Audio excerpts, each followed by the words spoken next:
पोहोचवण्याचा प्रयत्न करतो। त्या गोंडवानाच्या मातीतून आलेले क्रांतिकारक वीर बाबूराव शहीद शेळमाकेजी, तसेच बिरसा मुंडाजी आणि तमाम सर्व महापुरुषांना मी सर्वप्रथम अभिवादन व्यक्त करतो आणि माझ्या विषयाला सुरुवात करतो। मित्र, विषयात तसा मी काही ठरवलेला वक्ता नाही, पण तरी एक संविधानिक चळवळ आणि संविधानाकरिता दोन शब्द बोलायचा याकरिता म्हणून मला दोन शब्द बोलण्याची संधी देण्यात आली। तर सर्वप्रथम मी आयोजकांचे इथे आभार मानतो आणि मी माझ्या विषयाला सुरुवात करतो। मित्रांनो, या जगामध्ये जे समतेची लढाई आहे, या समतेच्या लढाई मागे जे सर्वात मोठं गमक आहे ते गमक म्हणजे बंड। आणि बाबासाहेब सांगून गेले किंवा तमाम सर्व महापुरुषांनी जे सांगून गेलं की या सगळ्या समतेच्या आणि या समतेकरिता जी लढाई आहे त्या लढाई करण्याकरिता जे गमक लागते ते म्हणजे बंड। आणि बंड कधी होते तर ते होते विषमतेतून।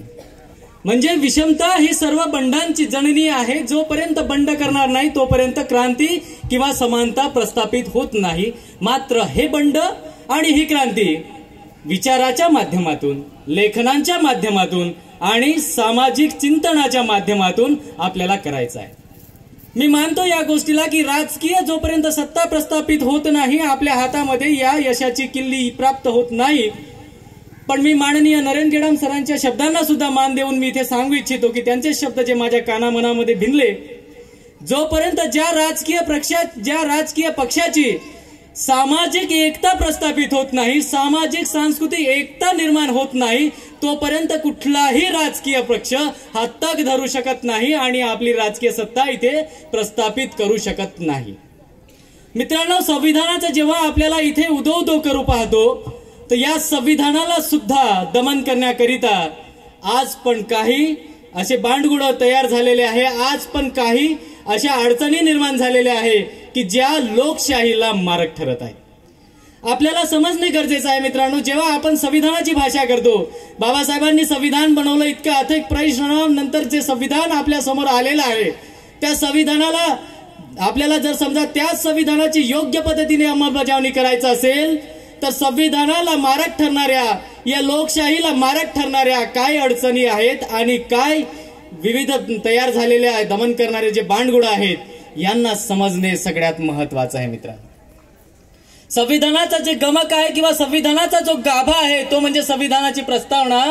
त्या प्रस्तावनेमध्ये बाबासाहेब जे घातलेलं आहे, ओतप्रोत भरलेले जे वैशिष्ट्य आहे, सगळ्यात महत्वाचं वैशिष्ट्य म्हणजे विविधतेमध्ये एकता, युनिटी इन डायव्हर्सिटी किंवा समानता, इक्वालिटी बिफोर लॉ। संविधानामध्ये जे सुरुवातच जशी होते समतेपासून, समता जर नांदवायचा असेल तर विषमता पसरवणारे घटक काय आहेत व त्यांना कुठल्या पद्धतीने दमन करायचं हे आपल्याला सगळ्यात प्रथम आठवणीत ठेवणं गरजेचं आहे। मित्रांनो, जेव्हा आपण सर्व धर्म समभावाचं इथे बोलतो, जेव्हा भारताला विविधतेमध्ये एकता म्हणून जेव्हा म्हणतो, विविध धर्मांनी नटलेला, समाजांनी नटलेला, समुदायांनी नटलेला, जाती पंथ बोली भाषांनी नटलेला या समाजाला जेव्हा एका रचनेमध्ये आणायचं आहे तर त्यांना वेगवेगळं पाडून नाही, त्यांच्या वेगवेगळेपणाची वैशिष्ट्य कायम ठेवून आपल्याला एकतेमध्ये आणायचं आहे। त्यांची वैशिष्ट्ये जे वेगवेगळेपणा आहे ते वैशिष्ट्य दमन करून एकतेमध्ये आणणं याला एकता म्हणत नाही। मित्रांनो, जेव्हा भारताची निर्मिती झाली, जेव्हा भारत हा शब्द निर्माण झाला, भारताचं आर्टिकल 1 काय म्हणतं? इंडिया दॅट इज भारत, कुठेच म्हणत नाही Hindustan. India that is Bharat, Bharat तेव्हा निर्माण झाला and it is the union of the states and it is the state of the separate regions. वेगवेगळ्या विभागातून निर्माण झालेला राज्य आणि वेगवेगळ्या राज्यातून निर्माण झालेला युनियन संघटन त्याला भारत म्हणतात। That is embodied in article 1 in the Indian constitution. मग हा जेव्हा भारत आहे त्या भारताला हिंदुस्थान कसं म्हटलं जातं? हिंदुस्थानामध्ये मग विविधतेने नटलेल्या समाजाचा, समुदायाचा किंवा या जमातींचा संदर्भ कसा राहील तुम्ही फक्त एकदा आठवण किंवा विचार करून बघा मित्रांनो। जेव्हा विविधतेने नटलेला प्रदेश आणि त्यांची विविधता कायम ठेवता बनलेला संघटन म्हणजे भारत, त्याला कुठल्याही धर्माचं नाव नाही। हिंदुस्थान कसं बनू शकतं? जिथे 7 धर्म वास करतात, हिंदू, मुस्लिम, बौद्ध, शीख, ईसाई, पारसी, जैन जे काही आहे या सर्व धर्मांनी मिळून बनलेला हा देश भारत देश याला एकतेमध्ये नांदवायचा आहे, तेव्हाच द फ्रीडम ऑफ रिलिजन जेव्हा म्हणतोय right to profess the religion, प्रत्येकाला आपापला धर्म हा आपल्या पद्धतीने संगोपन करणे किंवा त्याचा प्रचार आचरणा करण्याची मुभा आहे. मात्र दुसऱ्या धर्माला नाव बोटे घालून किंवा दुसऱ्या धर्माचं दमन करून केल्या जाणं किंवा त्याद्वारे प्रस्थापित केलेली एकता हे कधीही संघटन होऊ शकत नाही. मित्रांनो, आपल्याला जेव्हा सामाजिक क्रांती आणायची आहे तर सामाजिक क्रांती किंवा संविधानाच्या माध्यमातून क्रांती आणायची आहे, तर हे जे विषमता निर्माण करणारे घटक आहे यांच्याकडे कटाक्षाने आपल्याला बघणं गरजेचं आहे. सर्व धर्म समभाव जेव्हा म्हणतो तर मग या सर्व धर्म समभावाला दाबण्याकरिता जे हिंदुस्थान नावाचं गमक आणू पाहतात किंवा राम मंदिर बनवण्याची गोष्ट आपल्यामध्ये टाकतात किंवा गर्व से कहो हम हिंदू आहे हा नारा प्रत्येकाच्या मनात बसवू पाहतात, हे घटक कोण? या आपल्या मातांना, आपल्या बंधू, आपल्या भगिनींना ज्या मनुवाद्यांनी, ज्या मनुस्मृतींनी, ज्या हिंदू धर्माच्या ग्रंथांनी पूर्णपणे लोळत ठेवलं होतं, पूर्णपणे त्यांचं दमन व अत्याचार करून किती बळी गेले, किती केशवपण झाले, किती माझ्या माता भगिनी त्यांचं मुंडन झालं, किती जणांना सती व्हावं लागलं, किती जणांना आपल्या पतीच्या शय्येसोबत त्या तिथे जे हे होतं जळत असलेली जे शय्या होती तिथे दफन व्हावं लागलं, तिथे जळावं लागलं. त्या परिस्थितीमधून किती माता भगिनींचं बळी गेलं. परत त्याच धर्मग्रंथांना आज आपला भारताचा धर्मग्रंथ म्हणू पाहतात. म्हणतात तरी कोण? लक्ष द्या, म्हणतात तरी कोण? तर याच देशाचे जे मनुष्यबळ, याच देशाचे जे विदेश मंत्री आहे सुषमा स्वराज, त्या स्वतः म्हणतात की गीता या देशाची राष्ट्रग्रंथ असायला पाहिजे. मान्य आहे, थोड्या वेळाकरता आपण मान्य करूया, धर्मग्रंथ असायला पाहिजे, ठीक आहे. ज्या कसोट्या ठरलेल्या आहेत त्या कसोट्याला सामोरे जाऊन त्या कसोट्यांना खरं ठरण्याचे सामर्थ्य त्याच्यामध्ये आहे का पडताळून बघा. जेव्हा संविधान म्हणतं की स्त्री आणि पुरुष समान, पुरुषाला स्त्रीवरती अधिकार गाजवण्याचा कुठला अधिकार नाही. पुरुष सत्ता आहे, मान्य आहे, पण पुरुष सत्तेच्या माध्यमातून स्त्रीचं दमन करण्याचा कुठलाही कुणाला अधिकार नाही. स्त्रीला तिच्या मताप्रमाणे शिक्षण घेण्याचा अधिकार, स्त्रीला तिच्या इच्छेप्रमाणे जीवन जगण्याचा अधिकार, इच्छेनुसार लग्न करण्याचा अधिकार, संपत्तीमध्ये अधिकार भारतीय संविधान सांगतं. गीता सांगते काय? मग या समानतेच्या चौकटीला, या समानतेच्या कसोटीला जर समजा गीता सामोरे जाऊन जर उभी राहू शकत नसेल, यशस्वीपणे पुढे येऊ शकत नसेल, तर त्या या देशाचा राष्ट्रग्रंथ कसा होईल? विविध कसोट्या ठेवा, तुम्ही कुठलीही कसोटी ठेवा, समतेची ठेवा, बंधुतेची ठेवा, न्यायाची ठेवा, या संपूर्ण कसोटीला पुरून उरणारा जर कुठला ग्रंथ असेल तर ते म्हणजे भारतीय संविधान. आणि जर समजा तुम्हाला वाटत असेल तर चला आर्टिकल 32 आणि आर्टिकल 228 तुम्हाला दिलेला आहे, चला तुम्ही सुप्रीम कोर्टामध्ये जाऊ शकता, रिट ऑफ मॅन्डमस तुम्ही दाखल करू शकता आणि त्याची समीक्षा करून तुम्ही खरं काय ते काढू शकता. आणि म्हटलेलं आहे की जे बेंच आहे, मोठ्या बेंचने म्हटलेलं आहे की संविधान and the constitution and not the constitution, the preamble to the constitution is the core part of the constitution. म्हणजे जे संविधानाची प्रस्तावना आहे ज्याच्यामध्ये समता, बंधुता, न्याय हे सगळे तत्व आहे. Preamble to the constitution is the core part of the constitution. You can amend the constitution but preamble to the constitution can not be amended. Keshavananda Bharati versus union of India या केस लॉ मध्ये म्हटलेलं आहे, फुल बेंचनी म्हटलेलं आहे, constitution बेंचनी.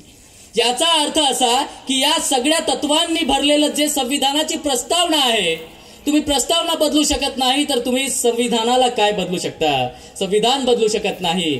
मात्र हा संविधान या संपूर्ण तत्वांनी भरलेला, संपूर्ण कसोटींना सामोरे जाऊन पुरून उरणारा ग्रंथ आहे. म्हणून या देशाचा राष्ट्रग्रंथ कोणता? तर भारतीय संविधान. मित्रांनो, जेव्हा बाबासाहेबांनी माहित होतं की अथक परिश्रमाच्या नंतर जेव्हा हिंदू कोड बिल बाबासाहेबांनी बनवलं, संविधान बनवण्या अगोदरची गोष्ट मित्रांनो, संविधान बनायच्या अगोदर जेव्हा आपली संसद होती त्या संसदेमध्ये बाबासाहेब एक आदी मंत्री होते आणि इथल्या स्त्रियांना न्याय मिळावा, इथल्या स्त्रियांना शिक्षणाचा दर्जा मिळावा, इथल्या स्त्रियांना समता, बंधुता आणि प्रॉपर्टीमध्ये त्यांना न्याय मिळावा म्हणून हिंदू कोड बिल तयार केलं. अथक परिश्रमानंतर जे हिंदू कोड बिल तयार केलं त्यावेळेस सुद्धा जे स्वतःला म्हणवणारे जे समाज सुधारक होते तेव्हाच्या संसदेमध्ये त्यांनी हिंदू कोड बिलाला असं कडक विरोध केला. तेव्हा हिंदू कोड बिल भरलं आणि हिंदू कोड बिल पडलं. आजपर्यंत कुठेच नाही. राजकारणी हे खुर्चीसाठी धरून पडतात, राजकारणी खुर्ची कधी सोडत नाही, खुर्च्यांसाठी एकमेकाचा जीव घेतात. मात्र या स्त्रियांना जोपर्यंत न्याय मिळणार नाही तोपर्यंत या खुर्चीला आणि त्या पदाला, त्या कायदे मंत्री पदाला कुठलाही अर्थ नाही असं समजून हिंदू कोड बिल पडल्याच्या नंतर सर्वात प्रथम जे खुर्चीला लाथ मारणारे आणि कायदे मंत्री पदाचा त्याग करणारे सर्वात प्रथम असा राजकीय नेता तो म्हणजे डॉक्टर बाबासाहेब आंबेडकर. मित्रांनो, जेव्हा हिंदू कोड बिल पडलं, बाबासाहेबांना माहित होतं अथक परिश्रमानंतर जे तयार केलेलं हिंदू कोड बिल पडू शकतं, तर परत भारतीय संविधान पडू शकणार नाही का, पाडू शकतील नाही का, माहिती होतं. म्हणूनच त्यांनी प्रस्तावना अशी तयार केली की प्रस्तावनामध्ये सगळे जे तत्व आहेत ओतप्रोत भरले. मात्र ते ओतप्रोत भरलेल्या तत्वांना सुद्धा आज त्याच्याशी खेळल्या जात आहे, आज त्याच्याशी तोडमरोड करून आपल्या समोर ठेवल्या जात आहे. सर्वधर्म समभाव हा या संविधानाचा महत्वाचा आत्मा आहे. नंतर आलेला आहे, मान्य आहे, पण हा सर्वात महत्वाचा तत्व आहे. असं असताना 7 धर्मांपैकी एक धर्म फक्त मीच मोठा आणि माझंच इथं राज्य राहावं. हिस्ट्री रिपीट इट सेल्फ असं म्हणतात. इतिहास हा स्वतःला परत परत आणत असतो. जेव्हा बाबरी मस्जिदचा पाडाव झाला, धर्म मार्तंडांनी धर्माची लढाई सुरू केली, बाबरी मस्जिदचा पाडाव झाला, त्यानंतर बाबरी मस्जिदचा पाडाव झाला, लाखो लोकांचा बळी गेला मित्रांनो, लाखो. त्याचाच परिणाम मुंबई बॉम्ब ब्लास्ट 1993 मध्ये लाखो लोकांचा बळी गेला मित्रांनो. त्याचाच परिणाम जे काही बॉम्ब ब्लास्ट झाले, मग मालेगाव बॉम्ब ब्लास्ट असो किंवा गुजरात मधले दंगे असो, हे सगळे एकमेकांचा परिणाम आहे. धर्माच्या लढाईने आपल्याला काय दिलं? काहीच नाही, फक्त बळी घेतलेला आहे. आणि म्हणून या बळींना आपण पण सामोरे जाऊ नये किंवा जी कोणी धर्माची लढाई लढू इच्छितात त्यांना बाजूला सारून संविधानाच्या माध्यमातून त्यांचं दमन करून संविधानाचं राज्य आणणं आपलं सर्वांचं आद्य कर्तव्य आहे मित्रांनो. ज्या संविधानाच्या लढा जो संविधानाला आपण समोर आणू शकत नसेल, तर संविधानाने दिलेलं तत्व जर आपण पुढे आणू शकत नसेल, तर बाबासाहेबांनी दिलेलं मिशन, बाबा तेरा मिशन अधुरा अब ये कर समाज करेगा पुरा, काय करणार हो, शक्यच नाही. बाबासाहेबांची क्रांती सर्वात यशस्वी ठरलेली क्रांती, कुठलाही रक्तपात न होता. तथागत गौतम बुद्धांची क्रांती सर्वात यशस्वी ठरलेली क्रांती, कुठलाही रक्तपात न होता केलेली क्रांती ती यशस्वी ठरत असते. तेवढा दमक कुठे आहे हो आपल्यामध्ये? ज्ञान पाहिजे, समज पाहिजे, विचार पाहिजे, मंथन झालं पाहिजे आणि आजची परिस्थिती काय याचा संदर्भ आपल्या लक्षात यायला पाहिजे. गोंडवानाच्या भूमीमध्ये बसून आपण बोलतो, इथला गोंड आदिवासी कुठे राहिला? गोंड आदिवासी जेव्हा आर्टिकल 35 म्हणतं की प्रत्येकाला प्रत्येकाच्या विशेष दर्जानुसार ट्रीटमेंट द्यायला पाहिजे. आज जे पेसा कायदा आलेला आहे, पेसा काय, panchayat extension scheme, what it say, more than 75% majority of schedule tribes जर असतील तर त्या ठिकाणी त्यांना स्पेशल प्रोव्हिजन्स असायलाच पाहिजे. त्यांचेच लोक त्या ठिकाणी शिकवायला पाहिजे, त्यांचेच लोक त्या ठिकाणी रोजगाराला पाहिजे, त्यांचं संघटन व त्यांच्या हातामध्ये इथली सत्ता असायला पाहिजे. असं असताना आदिवासी कुठं राहिला? आदिवासींचं हिंदूकरण झालं, आदिवासी संपले. आदिवासी संपल्याच्या नंतर मग आदिवासी हिंदूकरण झाल्याच्या नंतर ते संविधानातलं मुख्य स्वतःचं जे तत्व आहे की वी आर आदिवासीज. कोण आदिवासी? जो सुरुवातीपासून इथे राहतो तो आदिवासी. तुम्ही, मी, आम्ही सर्व आदिवासी. We R proud to be आदिवासी म्हणायला हरकत नाही. मी आदिवासी, आधीपासून राहतोय, माझा आजोबा राहिलाय, माझा पंजोबा राहिलाय, सगळं इथेच राहिलंय. तू आदिवासी नाही तर हु आर यू म्हणण्याची क्षमता आपण निर्माण केलं पाहिजे. समजलं पाहिजे की लढाई कशाची आहे. एकतेची लढाई, आदिवासींची लढाई, तुम्हा आम्हा सर्वांची लढाई आहे मित्रांनो. पण याला विखुरण्याकरिता तुम्ही हिंदू आहात आणि हिंदू असल्याचं तुम्ही हिंदूचे लढवय्ये आहात म्हणून त्यांच्या हातामध्ये शस्त्र देतात आणि ते आपल्या विरोधामध्ये लढतात. हे आमच्या आदिवासी बांधवांना समजावून सांगणं अतिशय गरजेचं आहे. जोपर्यंत आदिवासींचं खरं वैशिष्ट्य सांभाळून ठेवू शकत नाही, जोपर्यंत आर्टिकल 35 मध्ये दिल्याप्रमाणे वैशिष्ट्य आपण सांभाळू शकत नाही, तर हिंदुस्थान किंवा भारत, जे भारत म्हटलेलं आहे संकल्पनेमध्ये, विविध प्रदेशांना एकत्रित बनवलेला, कारण विविध प्रदेशामध्ये विखुरलेला होता ना भारत. संघराज्य क्षेत्र होते, विविध संस्थान होते. या सगळ्या संस्थानांना, सगळ्या घटकांना एकत्रित केलेला संघ म्हणजेच भारत ना.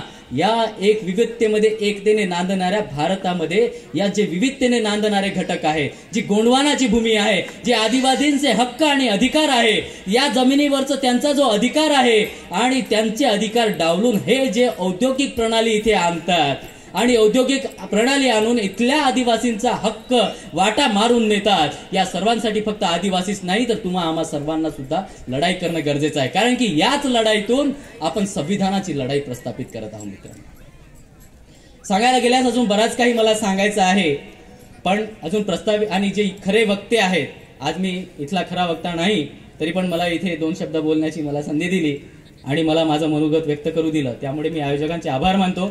आणि तुम्ही सर्व सुद्धा मला शांततेने ऐकून घेतले, त्यामुळे तुम्हा सर्वांचे परत आभार मानतो। आणि आजच्या दिवशी जे क्रांतीचा दिवस आहे, मनुस्मृती दहन केलं, ज्या म्हणून विविध रोगराई लावली ती रोगराईच आपण नष्ट केली, त्या दिवशी मी तुम्हा सर्वांना परत एकदा क्रांतिकारी जय भीम म्हणतो आणि इथे थांबतो। जय भीम।